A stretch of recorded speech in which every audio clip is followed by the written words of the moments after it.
Zona Cero.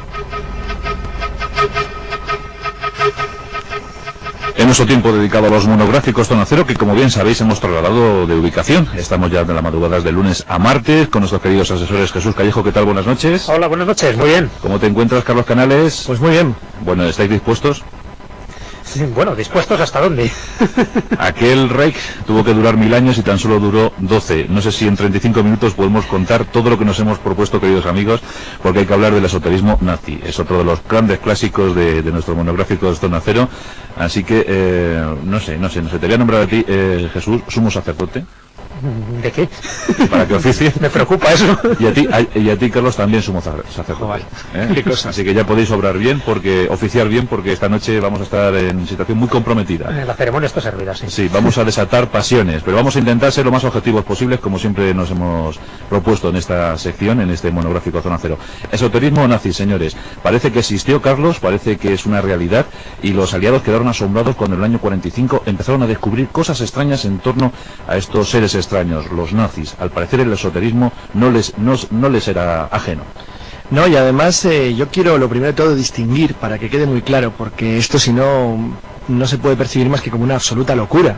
Es una especie de paranoia increíble y colectiva que afectó a todos los grupos dirigentes del Partido Nacional Socialista y principalmente a un grupo que estaba muy vinculado a otras sociedades más antiguas alemanas que arrancaban de una tradición que venía ya del siglo XIX, como la sociedad de Thule, de la que luego hablaremos, y que llegaron a construir en torno a su grupo de poder una verdadera cosmogonía absolutamente diferente y totalmente distinta de lo que era la civilización judio-cristiana, alemana o occidental europea de los 1500 años anteriores. Parece, Jesús, que los nazis estaban muy interesados en implantar una nueva religión. Una nueva religión y un nuevo orden social, podríamos decir ahora, ¿no? Ellos estaban como muy influenciados, cuando digo ellos estoy hablando de la cúpula, por supuesto, estaban muy influenciados por las doctrinas esotéricas de la vieja Alemania, es decir, esas teorías, esas leyendas que les emparentaban a ellos, a los arios, con una raza superior, y leyendas tenían pues para sustentar esto, ¿no? Leyendas, por supuesto, cogidas por los pelos, y en eso se basaron. Y de ahí que sea tan importante para estudiar la génesis del nazismo esotérico, fundamental desde mi punto de vista para entender un poco toda la barbarie política y militar que después ocurrió. Es importante tener en cuenta esas órdenes medio religiosas, medio esotéricas que se gestaron pues en los años anteriores a que el nacionalsocialismo pues fuera o tuviera todo su auge. De ahí que tengamos que hablar pues de la orden germana o de la sociedad Thule o de la sociedad del Brill o de Anneberbe, porque son sociedades que yo creo que entenderían o pueden servir un poco para entender a todos los oyentes pues lo que había, ¿no?, detrás en las bambalinas de ese esoterismo nazi, que era fundamental, porque Hitler estaba convencido de estos poderes ocultos. Hitler estaba convencido que era uno que tendría que, bueno, pues el que iba a suceder al gran monarca o al gran jefe o a saber quién, ¿no?, y que no era ni más ni menos que un mensajero, que un paladín de algo muy superior, de lo que sería un cuarto Reich. No llegó al Cuarto Reich por fortuna, pero sí el Tercer Reich dejó una huella de sangre, de dolor y de penuria. Como todo el mundo sabe, cuando Hitler fue desmovilizado después de haber participado en la Primera Guerra Mundial, pues fue más o menos adscrito al servicio de inteligencia y tenía una misión en Múnich. Tenía que investigar a los grupúsculos comunistas, a los grupúsculos obreros que en secreto se reunían. Se acercó a uno de estos grupúsculos y cuál fue su sorpresa cuando averiguó que no eran comunistas, sino todo lo contrario, eran de extrema derecha, el Partido Obrero Alemán. Bueno, pues ahí empezó la historia de Hitler a principios de los años 20 y también la historia de unos que se fijaron en él, y yo no sé, Carlos, qué verían en él para fijarle como el nuevo Mesías. Dos principalmente que son sus grandes mentores dentro del Partido Nacional Socialista y los que le influyen a él, porque bueno, Hitler ya tenía una tradición de ultranacionalismo alemán como pequeño católico austriaco y bávaro de la época, que había acrecentado de una manera muy profunda durante los años de la Primera Guerra Mundial. Hitler fue héroe de guerra, tenía la Cruz de Hierro de primera clase, y la verdad es que eso le infundía, tenía algún tipo de personalidad que infundía un cierto respeto. Sí. El hecho cierto y defensor de la teoría de la puñalada por la espalda, ¿no? Sí, bueno, hay muchas cosas iguales siniestras como fue toda su vida, pero lo que es cierto es que dos personajes en concreto se fijan especialmente en él: Klaus Hofer y Dietrich Eckart. Ambos estaban especialmente vinculados a las sociedades secretas que en los años anteriores a la Primera Guerra Mundial habían sostenido la locura de la superioridad de la raza alemana y del germanismo como tal frente a lo que ellos entendían que era una degeneración de la civilización judio-cristiana. Exacto, porque Hitler llega a campo abonado, ¿no? Sí, efectivamente, eso sí que es importante. Es decir, el nazismo tiene dos fases básicas. La básica de verdad es el movimiento social que la burguesía alemana intenta utilizar frente al comunismo para luego ser devorada por ellos. Es decir, un gran error que algunos deberían aprender de la historia, y estoy pensando en algunos lugares muy cercanos a nosotros. Calla. Y luego, por otro lado, lo que era la base mitológica tradicional. Digo mitológica en el sentido de falsa tradición inventada por los grandes doctores de las universidades alemanas a lo largo del siglo XIX, que justificaron de una manera salvaje lo que luego ocurrió en la Primera Guerra Mundial. Es decir, gran parte de lo que ocurrió en la Segunda no es sino un heredero de la locura pangermanista y brutal del Kaiser Guillermo y todos los que le rodeaban. Lo cierto es que tanto Haushofer como Edgar, que formaban parte de círculos esotéricos muy sólidos y con una gran tradición en Alemania, se fijan en Hitler como el posible heredero, y ahora lo que voy a hablar es, desde cualquier punto de vista que se piense racional, doctrinal y occidental, como sería el mío, una auténtica locura. Pero es lo que hicieron. Es decir, ellos estaban convencidos de que esta persona, Hitler, les podía ayudar, en cierto modo, que si fuera un medium, a contactar con lo que ellos consideraban que eran las entidades que podían regir los destinos del mundo, si lo que ellos llamaban los superiores desconocidos. Y a partir de ahí, de hecho, Edgar, cuando muere, deja dicho una frase terrible, es decir, seguir a Hitler, él bailará y os indicará el camino, en el año 23. Es decir, es la manera de convertirle en el heredero de toda la tradición esotérica alemana que debía heredar y convertir para ellos la fuerza de lo que ellos llamaban el Brill, que es una historia vinculada a mitos tradicionales de Centro de Asia, que ahora contaremos. Y además habría que añadir a un tercer personaje, a esos que acabas de decir, que era un tal George Lanz von Liebenfels. Tenía un nombre rarillo, en realidad se llamaba Adolf Land, pero yo creo que le debió parecer bastante corto, y al final se autotituló con este von Liebenfels, que es el creador de la Orden de los Nuevos Templarios. La creó en el 1907 en Viena, y publicó una revista de infausto nombre y prestigio, que era Ostara, en la que hacía propaganda de ese ocultismo y ese misticismo racial, hasta el punto que el joven Hitler era un ávido suscriptor, las leía con suma avidez, y Liebenfels, que le llegó a conocer, pues establecía una serie de teorías que luego fueron propugnadas por Hitler y sus seguidores. Una de ellas era la de las granjas humanas. Y ahí es donde dicen que aprendió a odiar a los judíos, ¿no? Exactamente. Por eso digo que es importante saber esta literatura con la que bebía Hitler en sus primeros años, igual que pasa con el simbolismo de la esvástica, que después lo comentaremos, como lo estuvo viendo en una abadía benedictina donde él era cantor en un coro cuando tenía 10 años. Bueno, pues Liebenfels, es importante tener en cuenta que él ya propugnaba en esta revista quincenal llamada Ostara, pues esas granjas humanas donde quería erradicar los elementos eslavos y alpinos, así lo llamaba él, de la herencia germana. Es decir, se estaba adelantando unos 20 años o más a las ideas que tuvo Himmler. Y en 1932 Liebenfels afirmaba en una carta, y esto es importante porque está al hilo de lo que decía Carlos, dice: Hitler es uno de nuestros discípulos, que llegará un día en que nosotros, por medio de él, seremos victoriosos y crearemos un movimiento que hará temblar el mundo. Esa gente es el que apoyó a Hitler. Hitler hizo una primera intentona en el año 23, quiero recordar, con aquellos 3.000 camisas pardas que avanzaron a esa cervecería de Múnich, donde se reunían los del Congreso. La cosa salió mal, de aquella refriega salieron los 16 primeros mártires del nazismo, luego lo fueron venerados, incluso se creó un templo para ellos, el Templo del Honor. Pero en ese año 23 Hitler se tiene que ausentar, por motivos evidentes, durante un tiempo, y ya empieza a gestarse la historia de esa mitología. Es el año fundamental, porque es el año que Dietrich Ehrhardt le considera, a través de la Thule Gesellschaft, que era la sociedad de Thule, que era realmente una sociedad de asesinos, así como suena, porque habían matado solamente entre 1919 y el 23, probados más de 300 asesinatos políticos. Entonces, esa sociedad de asesinos, que era la que quería recoger la herencia mágica, como ellos llamaban, de la Alemania ancestral y del nuevo mundo, es decir, de la nueva persona, del nuevo ser que tenía que sustituir al, como llamaban ellos, al vacilo destruido por el judeocristianismo, son los que se fijan en él como su heredero elegido. Hay que tener en cuenta que todas estas extrañas doctrinas quedaban al margen de lo que era el movimiento político y de las luchas de la Alemania de la época. De hecho, el pueblo alemán como tal no percibía esto, nunca se percibió. Cuando digo nunca se percibió, es que nunca se percibió. Cuando son juzgados por crímenes de guerra los nazis en Nuremberg en el año 45, y gran parte de las personas que estamos citando, bueno, muchos habían muerto, otros fueron condenados y ejecutados después, son condenados por crímenes contra la humanidad. Pero realmente los jueces americanos y británicos no querían reconocer que ni siquiera esto fuera posible. porque era una cosa tan absolutamente alejada del pensamiento occidental clásico que ellos no podían ni querían entender que los alemanes habían abierto en solamente un periodo de 20 años, como dijo muy bien un escritor francés en El retorno de los brujos, Bowles, Bowles me parece que era inglés, ¿no? Es inglés. Bowles, sí. Bowles, sí. Dijo que habían abierto una puerta hacia otra cosa. Entonces, que esa puerta que se abrió hacia otra cosa durante 12 años, no es que fuera malo, que lo era, bajo cualquier concepto, sino que es que ni siquiera pudo ser entendido por aquellos que les juzgaban por crímenes de guerra, porque se alejaba de una manera tan radical del pensamiento civilizado occidental que era prácticamente imposible comprender cómo semejante número de barbaridades podrían haber sido cometidas por personas aparentemente normales en tan corto espacio de tiempo. Volvamos a la leyenda, volvamos a la mitología nazi.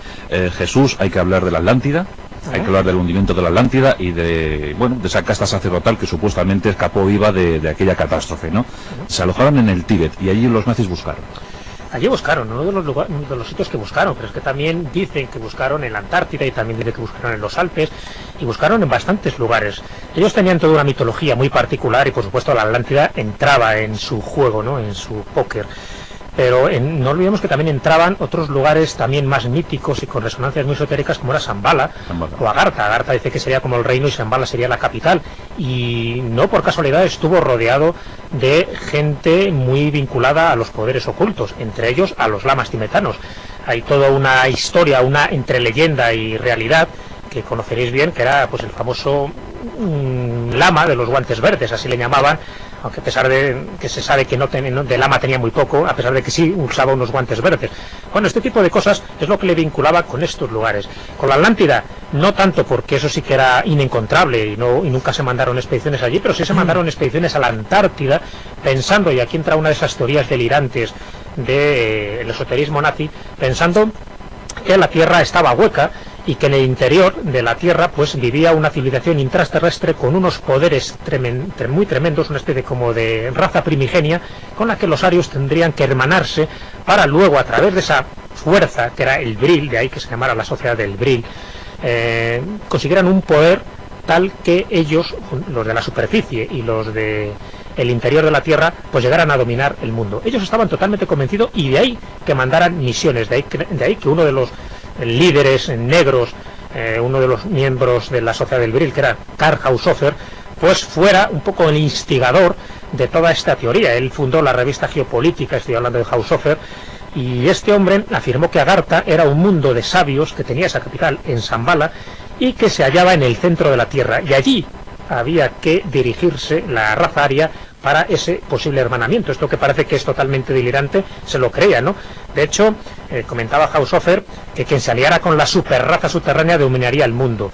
Bueno, él mantuvo relaciones con los lamas tibetanos que vivieron en Berlín, y uno de esos lamas decían que era el hombre de los guantes verdes. Al final se supo que este famoso hombre de los guantes verdes no era otro que Henry Hanussen, vinculado al grupo Thule, también otro de esas mentes retorcidas, ¿no?, que fue el astrólogo particular de Hitler hasta un momento determinado, que es cuando habló de más y dijo 2 días antes el incendio del Reichstag, y eso pues le permitió morir dignamente por traición. Hitler confiaba en los astrólogos, pero hasta cierto punto, incluso en algún momento llegó a ordenar la detención de muchos de ellos, ¿no? Sí, bueno, hizo purgas entre ellos. Sí, pero es verdad que Jesús acaba de citar a Haushofer. Haushofer a mí me cae especialmente mal porque se libró.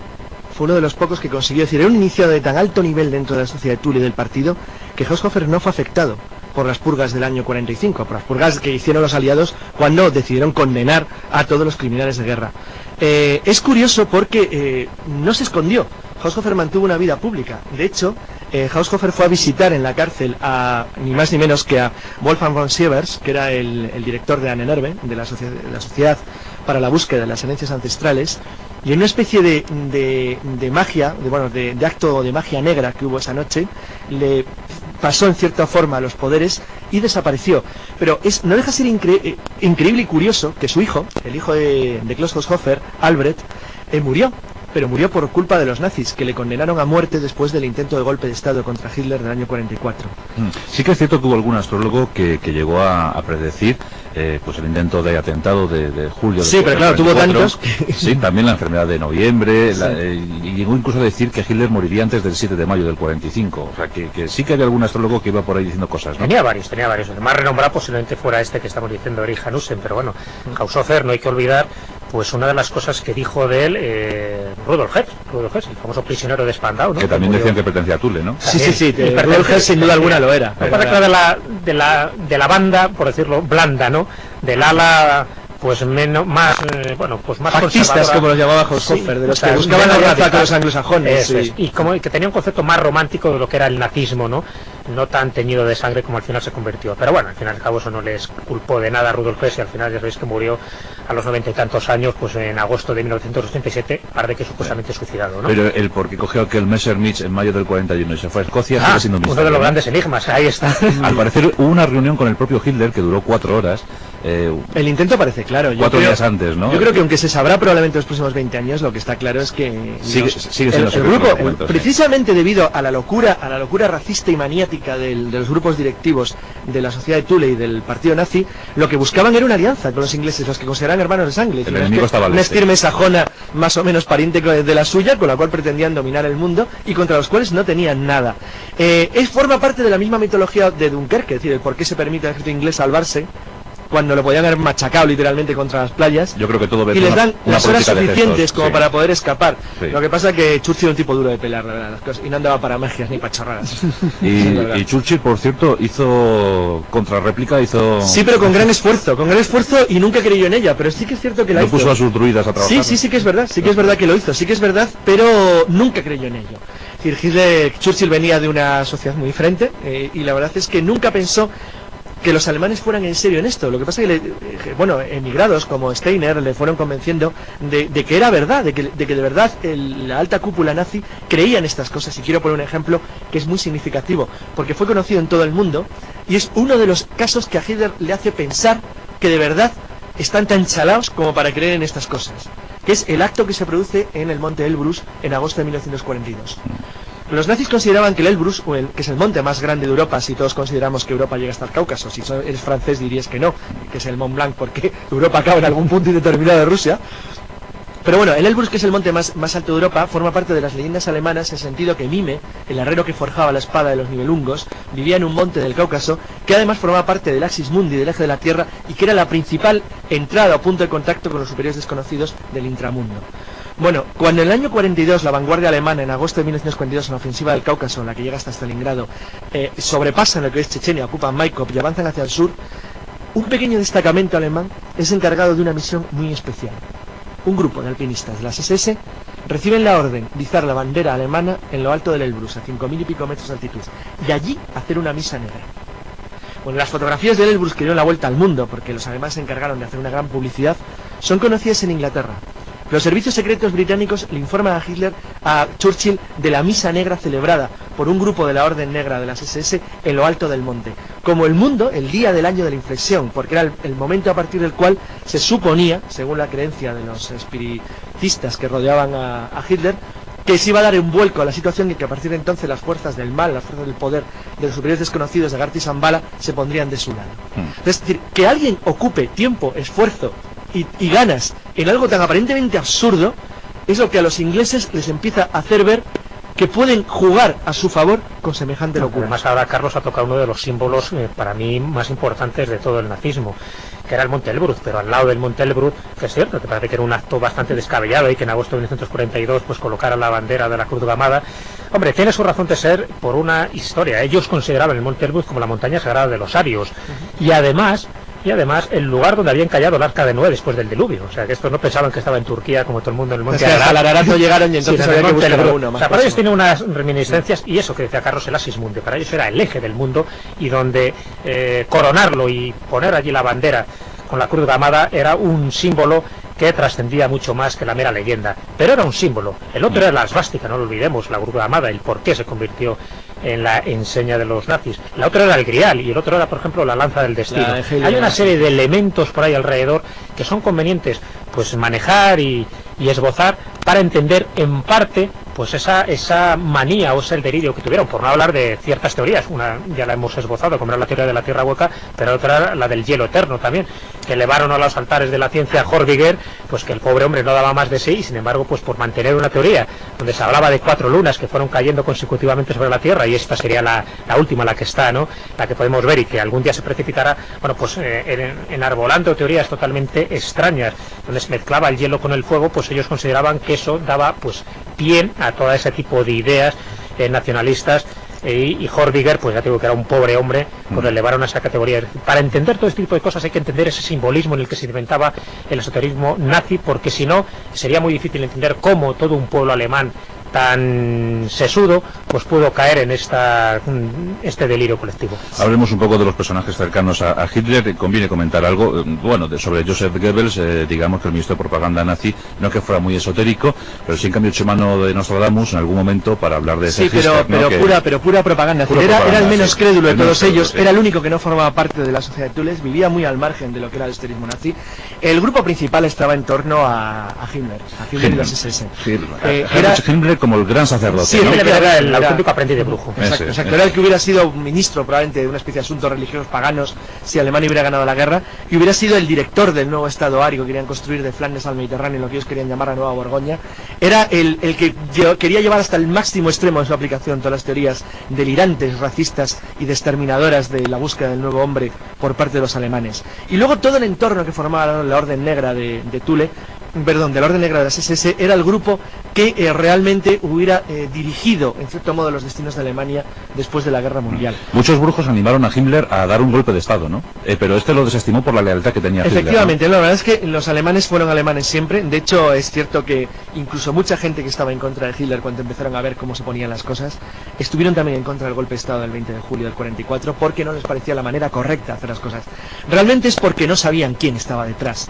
En eso no deja de ser terrible que cuando le mataron al hijo, a Albert Haushofer, ni más ni menos que al hijo del mentor espiritual de todo el nazismo oculto, que era Klaus Haushofer, cuando le fusilaron los alemanes en los procesos que siguieron a la purga terrible después del intento de golpe de Estado, le encontraron en su bolsillo un pequeño poema que decía ni más ni menos, es decir, mi padre no supo guardar el sello, liberó al demonio y lo dejó suelto por el mundo.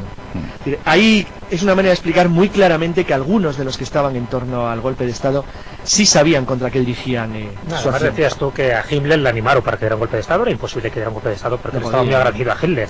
Me cuenta que el menos ario de todo el gabinete que tenía era Himmler, que era bajito, encima era miope, tenía unas gafas de culo de vaso y bastante raquítico, no tenía ninguna pinta de ese ario fuertote pues que todo el mundo piensa. Entonces estaba muy agradecido de sacarle pues prácticamente de las cloacas y convertirle pues todo el jefe de las SS, ¿no? Su amigo Adolfo. Y bueno, fíjate, otro que tal baila, pero entre ellos parece que se ayudaban. Pero es cierto que Himmler, que abandonó su fe católica pues por ese espiritismo, esa astrología y ese mesmerismo que él practicaba con avidez, fue esas herramientas que tuvo Hitler pues para hacer todas las barbaries, y que no se puede entender si no era un hombre pues totalmente convencido no solo del ideario nacionalsocialista, sino del ideario de que las fuerzas ocultas, la magia negra, es la que podía upar al Tercer Reich a donde la upó. Hay un hecho curioso, un hecho arquitectónico curioso que podemos comentar, Carlos, si te parece, es que Himmler, animado por sus astrólogos, elige un enclave donde levanta una especie de templo muy parecido al Vaticano. El templo se conserva todavía porque fue levantado en un estilo neogótico más o menos pintoresco por esclavos en los años 30. Castillo con población, ¿no? Sí, efectivamente.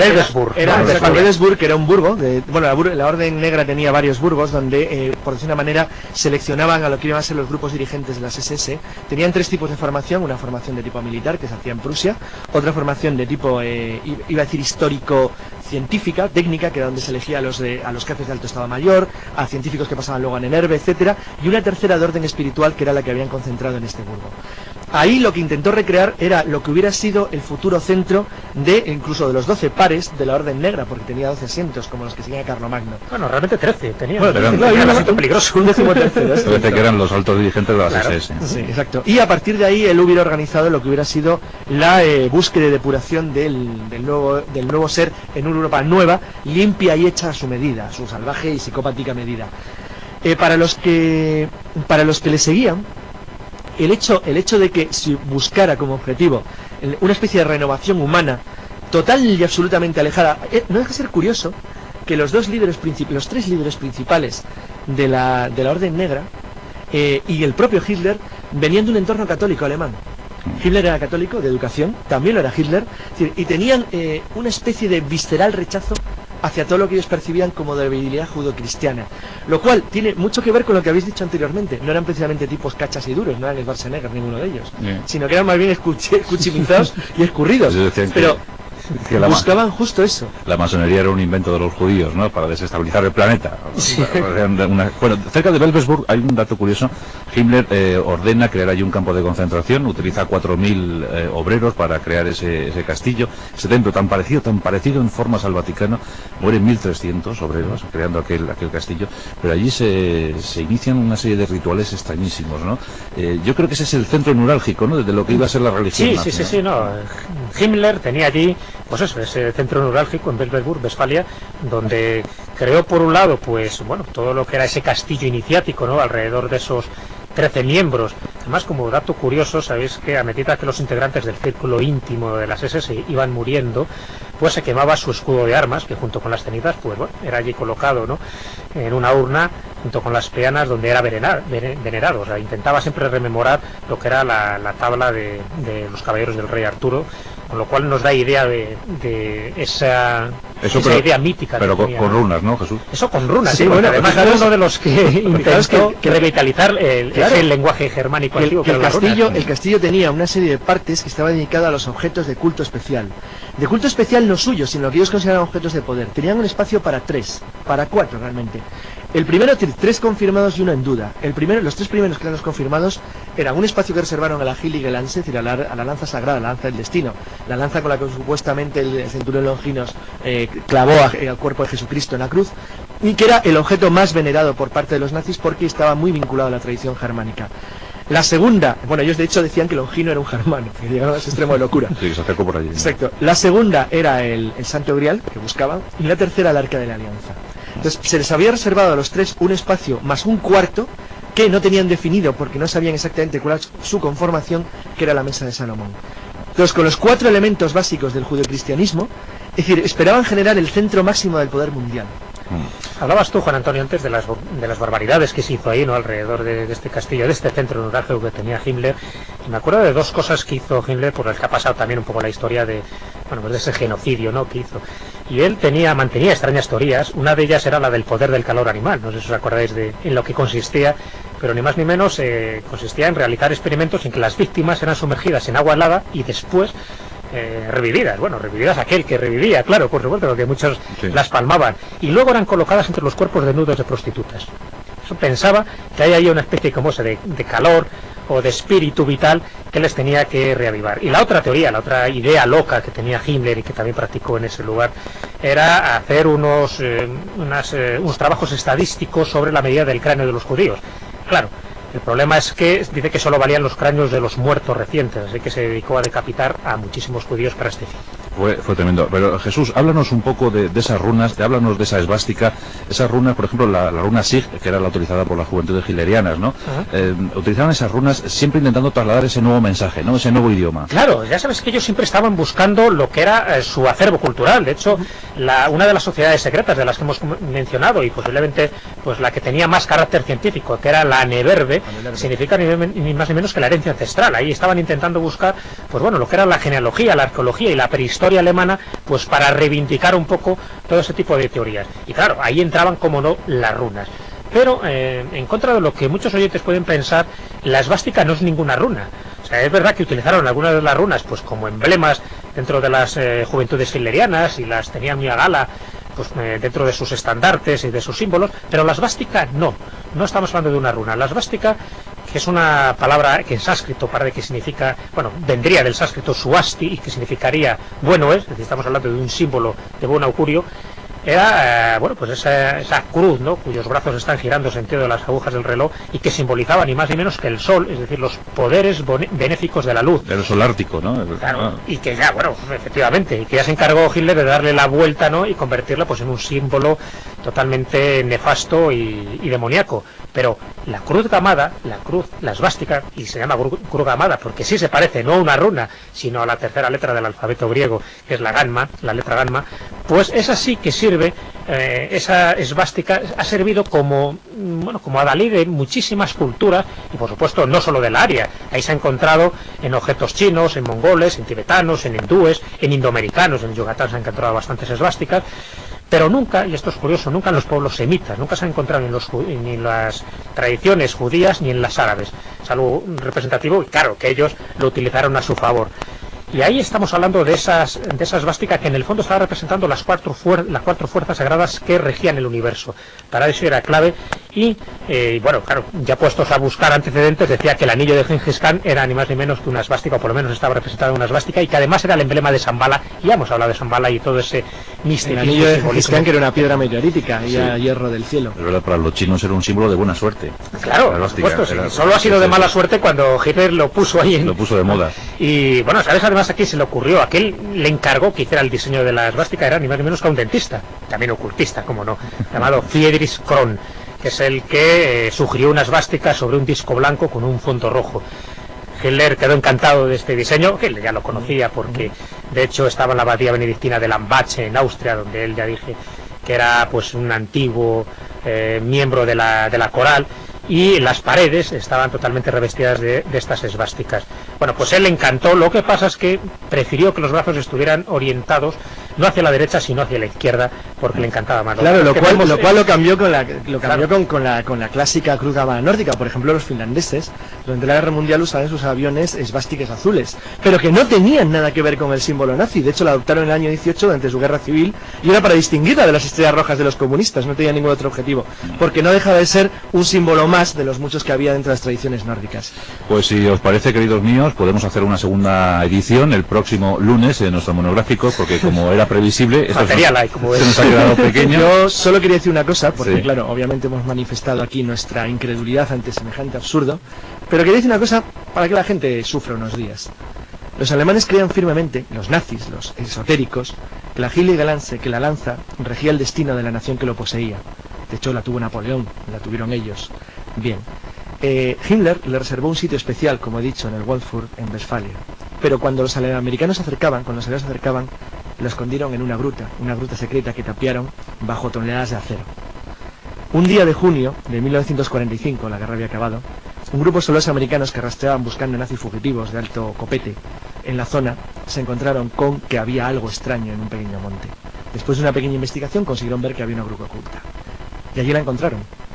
Hubo un general americano que se acercó a verla porque era un general muy especial y tenía un alto sentido de la historia, sí, y del ritmo, de los tiempos, como él decía. Sobre todo del ritmo.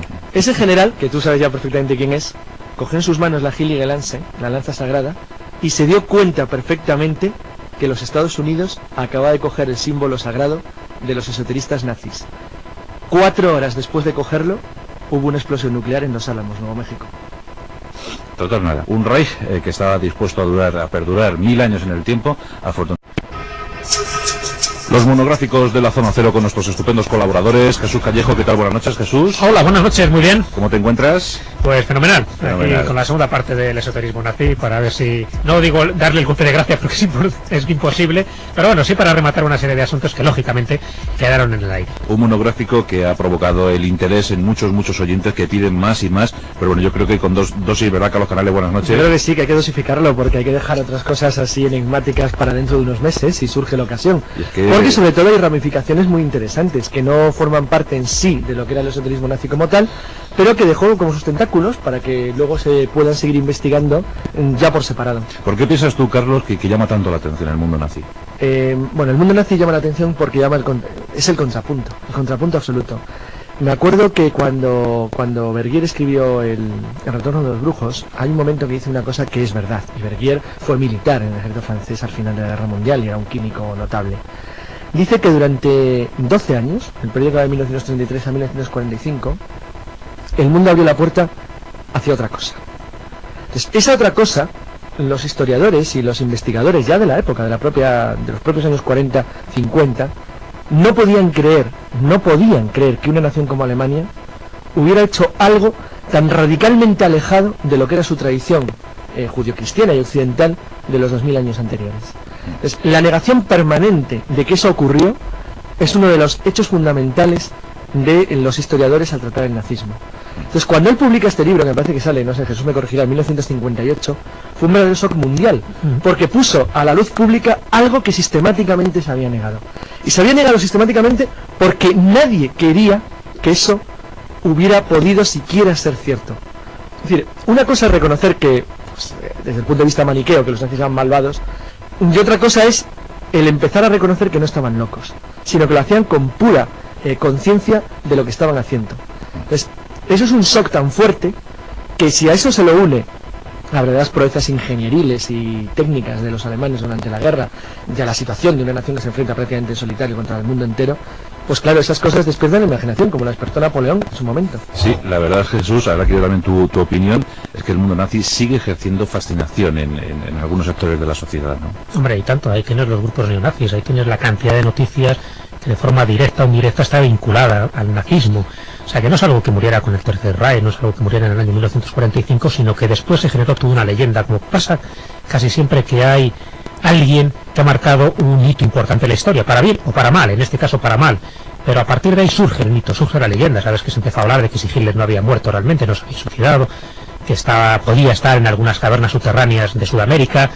Otros decían que sí, que realmente estaba muerto, pero que quedó un grupo ahí fortalecido, bueno, pues como el germen de un cuarto Reich, y que ahí se están un poco suministrando de esa ideología esotérica que realmente tenía el nazismo, y que incluso se llega más lejos. Muchos de los avistamientos ovnis que ha habido en el cono sur pues tiene que ver con ese tipo de artefactos secretos que estaban gestando en su momento los nazis y que no llegaron a desarrollar totalmente, entre otras cosas, la bomba atómica, como también se especuló. Es decir, ahí surge la leyenda, ahí surge el mito y ahí surge también toda la mentira. Y una pregunta para los dos, antes de entrar ya en la segunda parte, decididamente, de nuestro esoterismo nazi. ¿Tenemos razón al darle tanta importancia al mundo esotérico nazi? Hay que dárselo en un sentido, para mí, muy importante, y es que condicionó en cierta medida, no voy a decir de manera absoluta, y aún los historiadores no lo reconocen como tal, pero vamos, yo tengo ahí mi opinión particular, podría debatirla durante mucho tiempo, condicionó en cierta medida la toma de decisiones en algunos niveles muy importantes por parte, no tanto del alto Estado Mayor de la Wehrmacht, como de los dirigentes del partido, que tenían en algunos casos mucha influencia dentro de cierto tipo de decisiones militares, y más que militares, decisiones, por ejemplo, en temas como investigación, alcance científico, técnico, que fueron en cierto modo obstaculizados porque algún tipo de investigaciones, lo que nosotros llamaríamos ciencia ortodoxa, se vieron obstaculizados porque se primaba, pues por ejemplo, pues el contacto con los superiores desconocidos. Entonces, semejante locura es difícil de comprender. Es decir, ¿cómo es posible que una nación que logró proezas técnicas como la V2, por ejemplo, o los primeros aviones a reacción que combatían con eficacia en los campos de batalla de Europa en el aire, al mismo tiempo estuviera obsesionada por intentar desvelar mediante astrólogos cuál era el futuro, o por intentar contactar con unos supuestos reinos extraños en el interior de las cavernas del Tíbet? Entonces, eso no encaja bien, y no encaja bien porque es difícil reconocer que se estaba construyendo toda una cosmogonía diferente. Hay muchos historiadores que escuchan el programa, también jóvenes estudiantes de historia, que nos piden horas y horas sobre el mundo de los nazis. Pero, señores, ¿verdad, Jesús? Esto es la zona cero.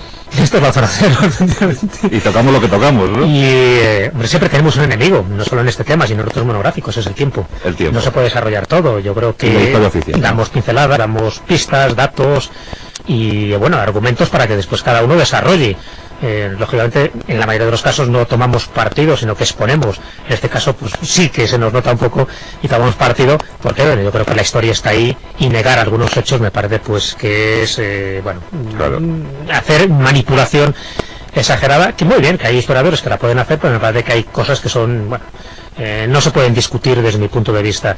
Y el hecho es que los nazis tuvieron esa influencia negativa, y el hecho también es los nazis, si lo preguntabas antes a Carlos, si realmente tienen un esoterismo, pues claro que lo tenían, y no hemos dado un dato o dos datos, sino creo que más de una docena de datos que de alguna forma lo están demostrando, y que ahí esa llama sigue viva, y yo creo que es la fascinación que ha ejercido siempre el nazismo. Claro, muchos oyentes dicen, bueno, ¿y por qué no habláis de tal batalla? Bueno, para eso están los pasajes de la historia, claro, que es otra sección del programa. No es nuestra sección. Iba a decir, como ejemplo, casi por una conversación que tuve con Bruno al acabar el programa del viernes sobre este tema, que para que la gente pueda ver no solo la fascinación, sino el interés que despierta, voy a ver una página de internet esta vez. Una página que tiene nada que ver con lo que estamos hablando hoy, sino una página solo para que la gente vea cómo una sociedad civil, en este caso una norteamericana, se puede organizar para investigar documentos clasificados. Es un caso muy conocido que, al producirse 50 años del fin de la Guerra Mundial, el gobierno norteamericano desclasificó centenares de miles de documentos referentes a investigaciones secretas militares alemanas durante la Segunda Guerra Mundial.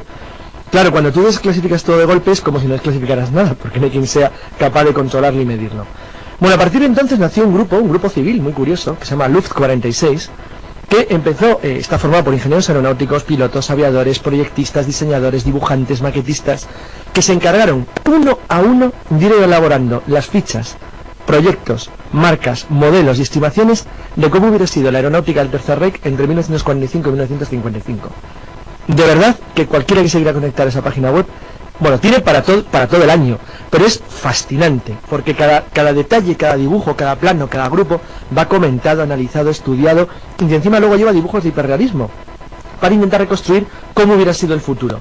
Bueno, esa fascinación tan absoluta, y yo reconozco que en esas páginas me he pasado horas y horas, si no soy un ingeniero aeronáutico, solo por la maravilla que era ver cómo se puede organizar la gente para trabajar en investigación seria, y me ha parecido algo que, bueno, que yo recomiendo a cualquiera, porque es realmente alucinante. Vamos, que el Comet era un juguetito para lo que intuyeron aquellos, ¿no? Sí, bueno, de hecho, cuando vuela por primera vez, bueno, el Gotha Horten, que es un avión muy parecido al Spirit, al B-2, una voladora que habían diseñado dos ingenieros aeronáuticos, no voló por 10 días, cuando capturaron un prototipo completo los americanos.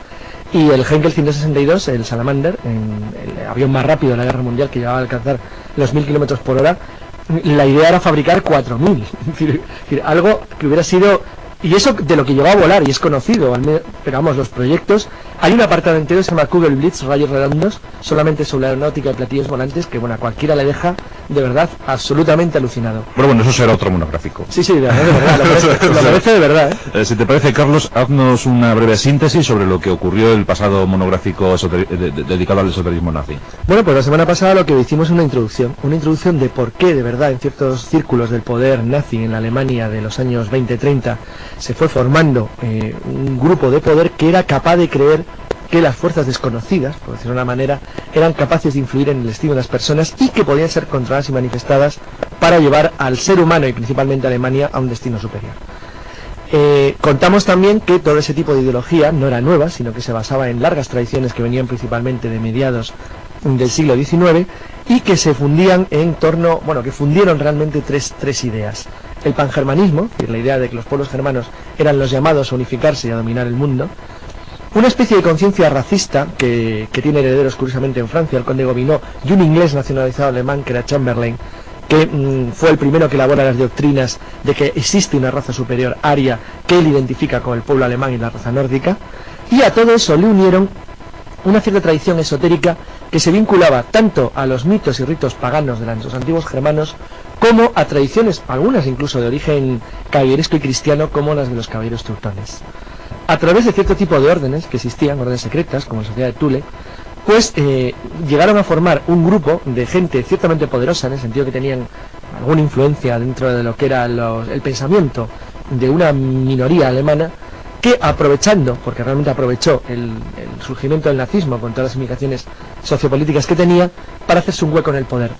Hueco que cada vez fue más grande y que sin duda alguna en 1945 era infinitamente mayor que en 1940. Es decir, la guerra en cierto modo los estimuló en vez de hacerlos retroceder. También hablamos de las famosas expediciones. Claro, y contamos un poquito por encima que eran lo que buscaban, es decir, lo de los elementos sagrados que querían controlar, desde el Santo Grial hasta la Heilige Lanze, la lanza sagrada, y las expediciones, que no llegamos a hablar de ellas y que supongo que tocaremos hoy, de qué era lo que pretendían encontrar y con quién pretendían contactar. Hablamos del curioso personaje Himmler. Efectivamente, hablamos de Himmler, hablamos de su idea de un reino puro ario que él iba a llamar Borgoña, colocado desde el Mar del Norte al Mediterráneo.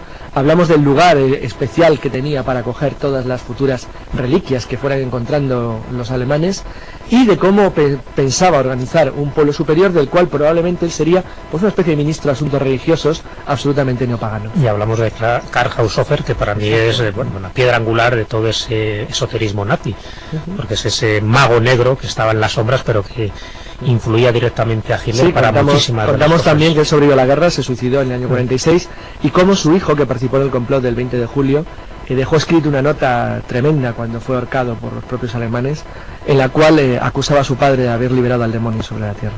Bueno, pues así, de forma muy somera, hemos contado cómo fue el pasado monográfico dedicado al esoterismo nazi, que gozó de tanta simpatía por vuestra parte.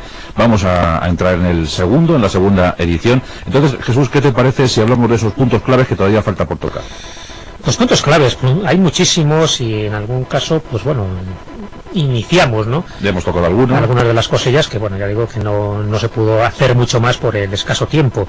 Pero claro, esa vertiente esotérica que tiene el nazismo se puede encauzar en muchos puntos claves. Una era la búsqueda de esas enseñas sagradas, que Carlos ha hecho referencia, y por lo tanto tenían que ir a lugares mágicos, que ellos consideran mágicos y arios, donde poder encontrar esos lugares de poder, incluso encontrarse con sus raíces.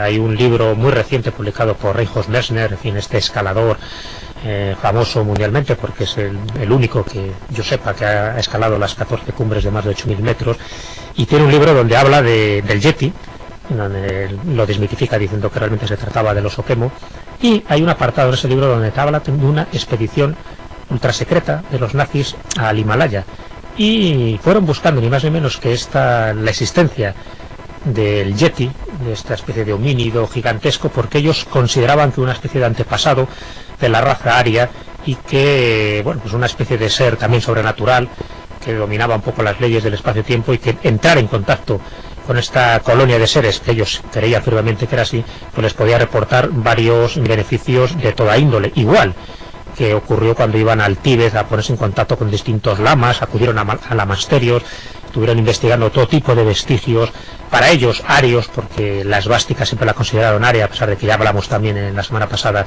que es un símbolo universal y que aparece prácticamente en todas las culturas y no se tiene que reducir exactamente al mundo ario.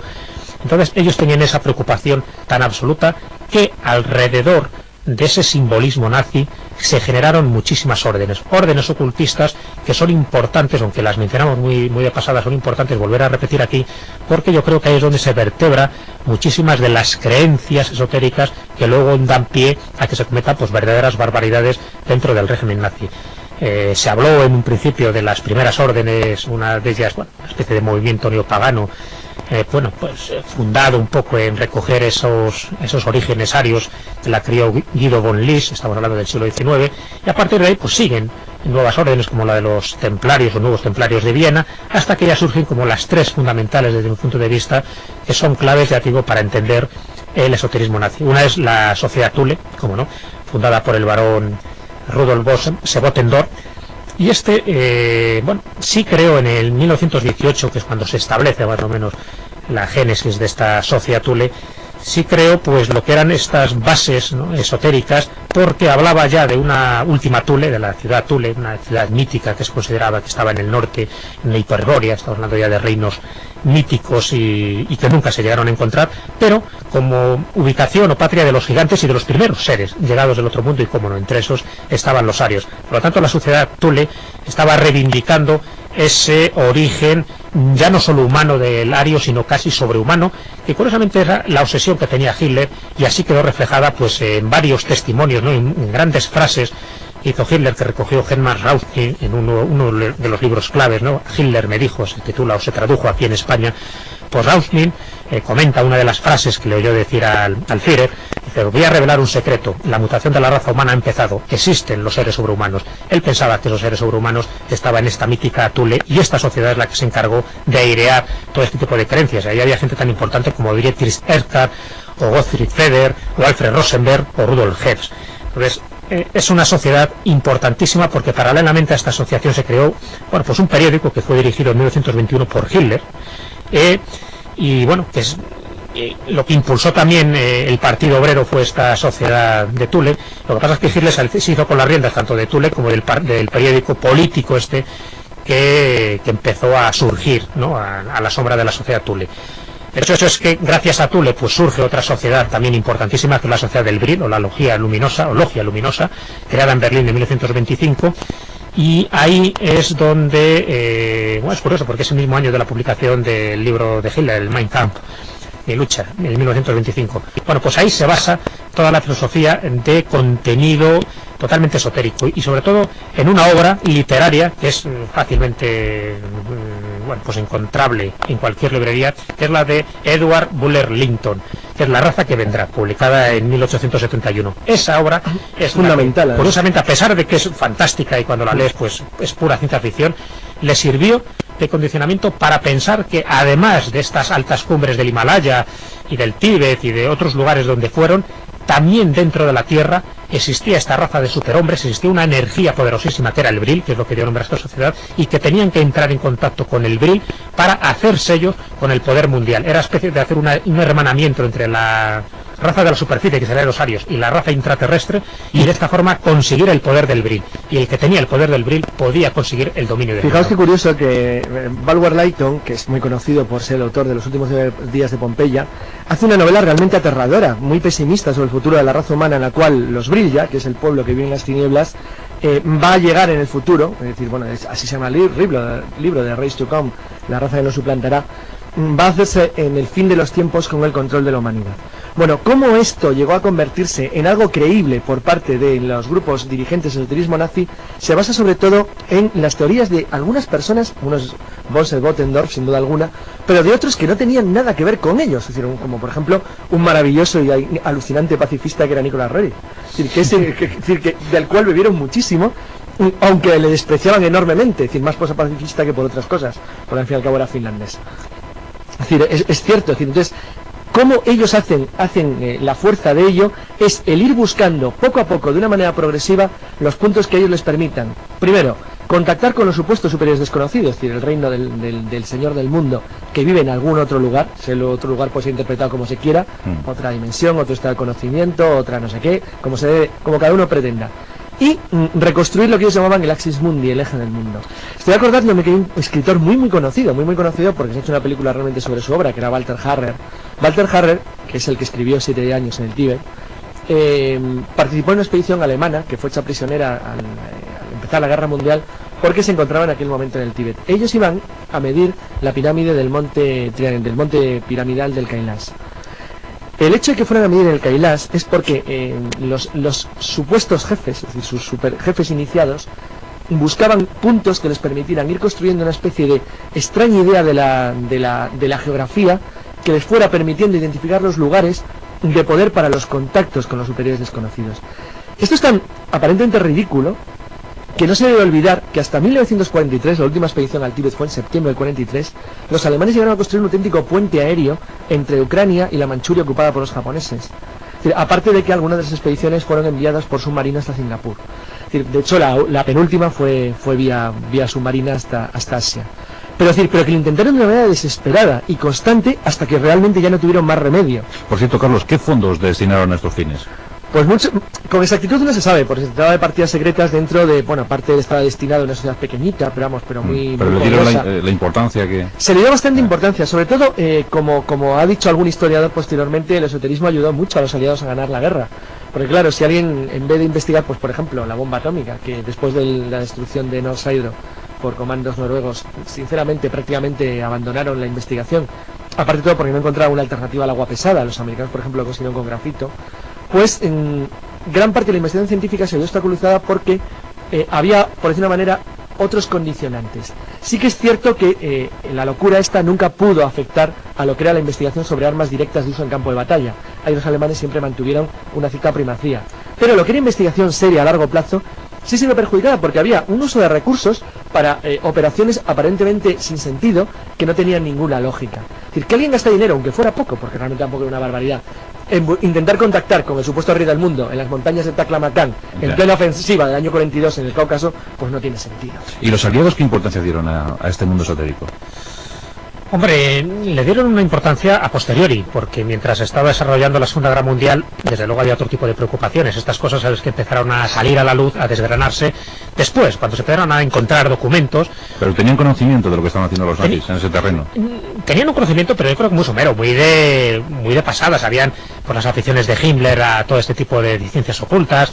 Goebbels, pues bueno, utilizaba la astrología como arma de masas también, porque sabía que la astrología pues podía funcionar bien manipulado pues para ciertos objetivos, y sabía pues bueno las manías y las locuras que tenía Hitler, y que bueno pues se consideraba un alucinado, alguien que estaba poseído y que posiblemente pues practicara sus ciencias ocultas, o así lo pensaban los aliados. O sea, pero había como una visión, si quieres, folclórica de todo esto que se estaba gestando en la trastienda del nazismo. Incluso empezaron a salir la luz después. Incluso llegaron a hacer revistas falsas, la famosa revista Zenit, ¿no? Claro, por ejemplo. Sí. Lo que pasa es que cometieron un pequeño error, ¿no? Sí, porque se equivocaron y pusieron en lugar de Zenit, Der Zenit.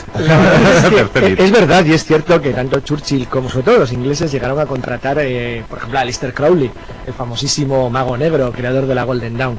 Pero en realidad, lo cierto es que pese a que había un intento muy serio, intentar demostrar que no, que se lo creían, que era muy serio, a Churchill siempre le parecían unos perfectos subnormales.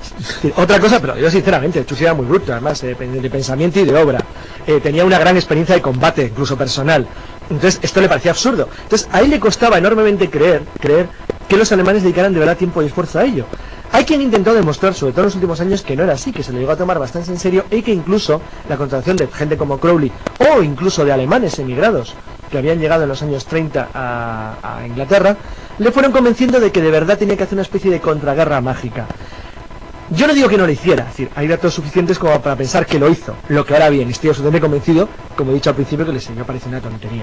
Sí, la verdad es que Churchill tenía eso aquel, ¿eh? Sí, era un tipo duro. Cuando capturan a Rudolf Hess, llega el ayudante y le comenta, primer ministro, hemos capturado a Rudolf Hess. Y se queda mirando y dice, ¿eso es cierto? Y dice, así parece. Pues eso no me impedirá terminar de ver esta película de los hermanos Marx. No, eso me recuerda a eso. Yo creo que tomarlo con sentido del humor. Yo no sé si la frase es real o no, la verdad es que... ¿Sabes a qué me recuerda? A la de Waterloo, cuando tú sabes que Wellington se va muy mal con uno de los generales, no recuerdo ahora mismo quién era, porque se había fugado con su cuñada. Él estaba con su cuñada y se había escapado. Y hay un momento en que una bala de cañón francés le arranca la pierna de cuajo. Entonces, en el caballo, el general sin pierna dice de repente, a fe mía que he perdido la pierna. Y le contesta a Wellington, a fe mía que es cierto. A fe mía que es cierto. Bueno, pues el esoterismo nazi. ¿Y qué pasó después del año 45, Jesús? Se ha comentado de todo, ¿no? Se ha comentado de todo, claro. Ya te digo que ahí se acaba la historia y casi empieza la leyenda, ¿no? Porque la historia y la culminación de ese régimen, pues, acaba en 1945, y a partir de ahí hay una diáspora, aquellos que no son juzgados en el tribunal de Nuremberg, claro. Recordamos que más de 5.000 oficiales escaparon, oficiales y científicos. De todo había, efectivamente. Ya digo que ahí empieza a surgir ya no esta leyenda esotérica, sino también se empezó a especular si realmente ellos habían encontrado un arma secreta que, si les hubieran dado un poco de tiempo, hubieran acabado con el mundo. Se hablaba del martillo de Thor, que hacía, bueno, la operación martillo de Thor, era el nombre clave con el que se designaba este superarma secreta que pudo haber tenido los alemanes, y que pudo haberse convertido en la primera bomba nuclear desarrollada por la humanidad si no lo hubieran desbaratado antes, ¿no? Se comentó después eso, que habían pues inventado, creado artefactos muy similares a los ovnis, y que muchos de esos avistamientos podían obedecer a estas armas secretas, o sencillamente naves en las que se podían desplazar en los alemanes. Empezó a surgir muchísima leyenda alrededor de eso, y bueno, donde más empezaban a confluir estos grupos de nazis y ya casi neonazis, pues para escapar de ese castigo, ¿no?, que tenían merecido, pues era en Sudamérica, y en concreto en Argentina. Sabes que ahí el peronismo da cobijo y protección a muchísimos nazis fugitivos, y llegan a centenares a Buenos Aires, ¿no? Sí. Y claro, y ahí crean organizaciones, ahí se organizan en pequeños grupos, ahí empiezan a conspirar, porque ellos, por lo menos en los primeros años, intentaron volver otra vez a restablecer ese poder, como pasa siempre con los vencidos, siempre que se creen que es una situación momentánea y que en breve pues volverán otra vez, que se lo digan a Napoleón, ¿no? Sí. Lo que pasa es que después del 45 casi hay una diáspora de submarinos clase U, ¿no? Bueno, realmente todos los mares del mundo. También, yo creo que ahí hay parte de leyenda, porque realmente son dos. Es cierto y conocido que dos submarinos se rinden, dos de clase U, sobre todo uno de los dos, que era un submarino tipo 21, se rinden en las costas argentinas, a la Marina Argentina, uno en junio del año 45 y el otro, sorpréndanse, en el mes de octubre. decir, el mes de octubre. Es decir, es conocido que Japón se rinde el 2 de septiembre. El último contingente militar en armas de la Segunda Guerra Mundial es el destacamento especial de montaña de las islas Spitsbergen, que se rinde también en septiembre del 45, cuando se entera que se rendió Japón, que eran alemanes, curiosamente, eso casi nadie lo sabe. Y unos días después, a mediados de octubre, un submarino emerge enfrente del Mar del Plata y se rinde. Un submarino oceánico tipo 21, de la tecnología más avanzada del Reich.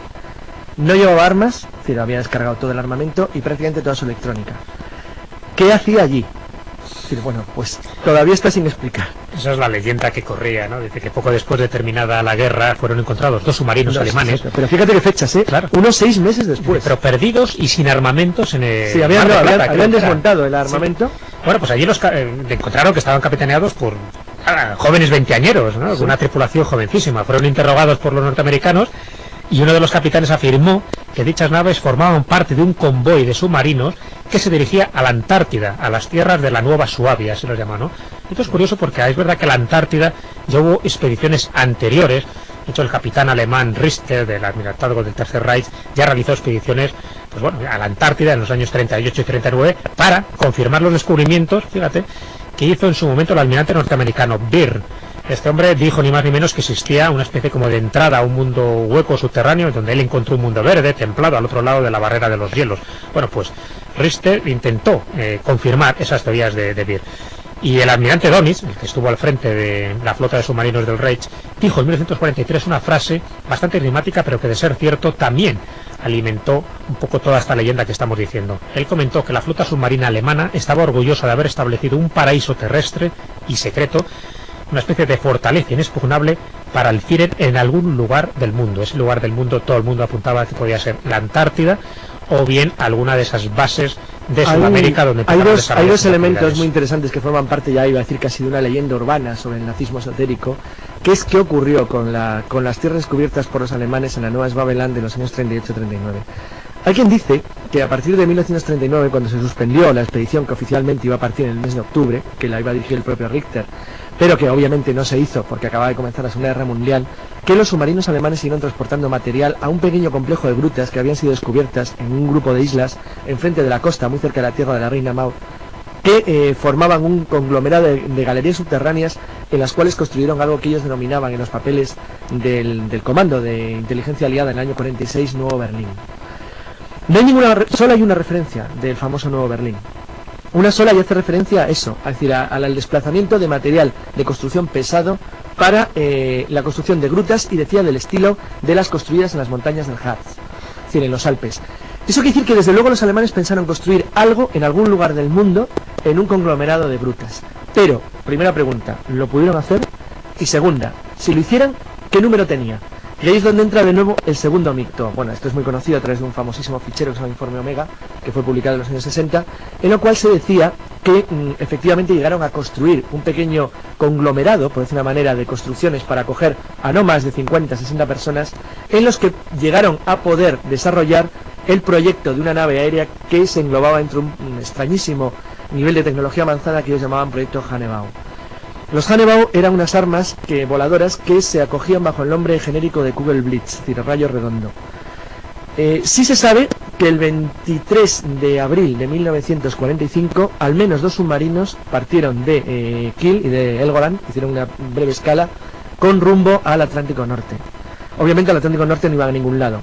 Estos submarinos no dispararon a ningún mercante ni a ningún buque aliado en 6 meses.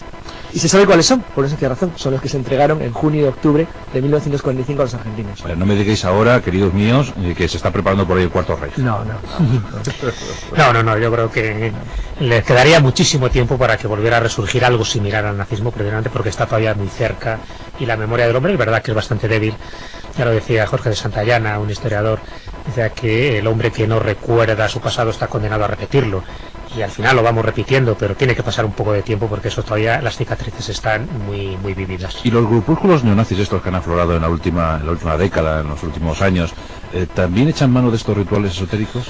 Bueno, muchos no. Es cierto que pues estos grupos neonazis, estos que hemos comentado, que hay en Perú, en Colombia y bueno, sobre todo ya en Chile y Argentina, ni te quiero contar, ¿no? Aquí en Buenos Aires se creó hace años la Escuela Arcana, que estaba pues bueno un poco inspirada también en esas doctrinas esotéricas nazis. Y por lo que respecta a nuestro país, posiblemente el grupo que más pueda sonar era la CEDADE, ese Círculo Español de Amigos de Europa, como así se llamaban, creado en Barcelona en el año 1966, y que cuando se escinde en el año 85, pues una de esas ramas, que la llaman precisamente la Sociedad Thule, tampoco fueron muy originales ahí, es la que intenta volver a las fuentes originales del nazismo. Y para ello se basan en dos santones, en dos propagandísticos del esoterismo nazi actuales, que son Miguel Serrano en Chile y Savitri Devi, una mujer nacida en Francia pero bueno trasladada a la India, y allí es donde ha difundido todo ese idealario. De Miguel Serrano pues es más conocido aquí en España porque se publicó incluso una revista del sector de mucha tirada como era Más Allá. En su momento se publicó una entrevista con él, eso creó mucha polémica. En los cursos de L'Escorial se le intentó llevar como invitado y bueno, se generó tal polémica que no permitieron la entrada de Miguel Serrano, porque este hombre, este escritor chileno, que bueno, fíjate, llegó a ser embajador de Chile en la India, luego estuvo en Yugoslavia. Y por cierto, una anécdota, estuvo en la expedición chilena a la Antártida del año 47. Sí, no, es una persona que conoce muy bien todo estos entresijos, ¿no? Bueno, fíjate que él escribió un libro llamado El Círculo Hermético, donde hablaba de la correspondencia que mantuvo con Carl Gustav Jung y con Hermann Hesse, o sea, que es un intelectual pues de alto nivel. Lo que pasa es que, bueno, con unas ideas totalmente raciales y arias, donde intentó bueno, pues apoyar en todo lo que pudo el nazismo, defenderlo y justificarlo. De hecho, una obra suya clave es Hitler, el último avatar, así se llama, ¿no? Porque le consideró como un profeta que estuvo aquí para dar paso a una doctrina de más altos vuelos. Serrano decía que Hitler, y lo mantiene, porque yo sepa Serrano sigue vivo, dice que Hitler no está muerto, es uno de los que difundió la hipótesis del líder que estaría vivo en alguna parte, de que se hallaría en una dimensión singular de la Tierra, así lo definía él, situada en la Antártida, cómo no, ¿no? Y él, bueno, pues también preconizó la teoría de la Tierra hueca, diciendo que había que entrar en contacto con las personas que ahí estaban. Bueno, pues este grupo Thule en España pues se inspiró muchísimo en estas teorías de Miguel Serrano, y por supuesto todos los grupos chilenos que están inspirados por él pues sigue manteniendo lo mismo, el esoterismo puro y duro, porque se vuelve a hablar de la Atlántida, se vuelve a hablar de la Antártida, y eso es lo que decía Carlos. En el año 47 pues también estuvo ahí en la Antártida, según él dijo que había viajado. Sí, él estuvo en la expedición militar chilena que tomó posesión de lo que ellos llaman la tierra de O'Higgins. Sabéis que hay una zona que es la tierra de Graham para los ingleses, que está solicitada por 3 naciones, por Chile, que la llaman tierra de O'Higgins, por Argentina, que no le dan ningún nombre especial pero dicen que es suya, y por los ingleses. Entonces es verdad que estuvo en el año 47 ahí, y estuvo unos meses solo después de la mayor expedición militar de la historia, y la única producida en aguas antárticas, que fue la que dirigió sorprendentemente el almirante Bert en 1946, finales y principios del 47. Es una expedición interesante en el sentido que se suspendió por motivos desconocidos sin que se sepa muy bien por qué, y que quizás merezca un día tratarlo con cuidado. Sí, algún día lo podemos incluir en un monográfico, porque yo creo que puede llamar mucho la atención a nuestros amigos. Bueno, pues en cuanto a esoterismo nazi, estas han sido las 2 primeras entregas. Seguro que volveremos, ¿verdad, Jesús? Seguro que volveremos. Una variante de ese esoterismo que no lo hemos tocado, porque bueno, tampoco encajaba mucho, era si realmente descubrieron o no descubrieron la bomba atómica, porque algunos de los indicios hay preocupantes, ¿no? Y también pues relacionado un poco con los ovnis. De hecho hay un libro muy conocido, todavía no está publicado en español, de Christoph Imater, que se titula precisamente así, OVNIs, el arma secreta nazi, donde intenta desentrañar todo este armamento secreto y casi esotérico que tuvieron los nazis y que nunca llegaron a desarrollar. Yo creo que se basan en Vesco, en ovnis interceptados, pero en Renato Vesco, que trabajó en los túneles de los Alpes, pero bueno, hay dudas ahí todavía. Pues hemos contado lo que hemos podido en los pocos minutos que disponemos, y ese lado oscuro del mundo nazi que hemos intentado desvelar a lo largo de 2 madrugadas, aunque seguramente volveremos. Lo que sí podemos decir, ¿verdad, Carlos Jesús?, es que ojalá nunca se vuelva a repetir esto. Ojalá, yo estoy seguro que no lo veremos, por lo menos en esa dimensión que adquirió el régimen nazi. Lo que no quiere decir que veremos pues a gente tan loca como Hitler, y gente que podrá, y que ya está haciendo bastante limpieza racial. Estaba pensando que cuando cerremos dentro de unos días el siglo XX, menudo siglo dejamos, qué panda. Menudo siglo, sí. Quiero decir que porque Pol Pot le tocaron camboyanos, que si llegan a ser más... Sí, seguramente.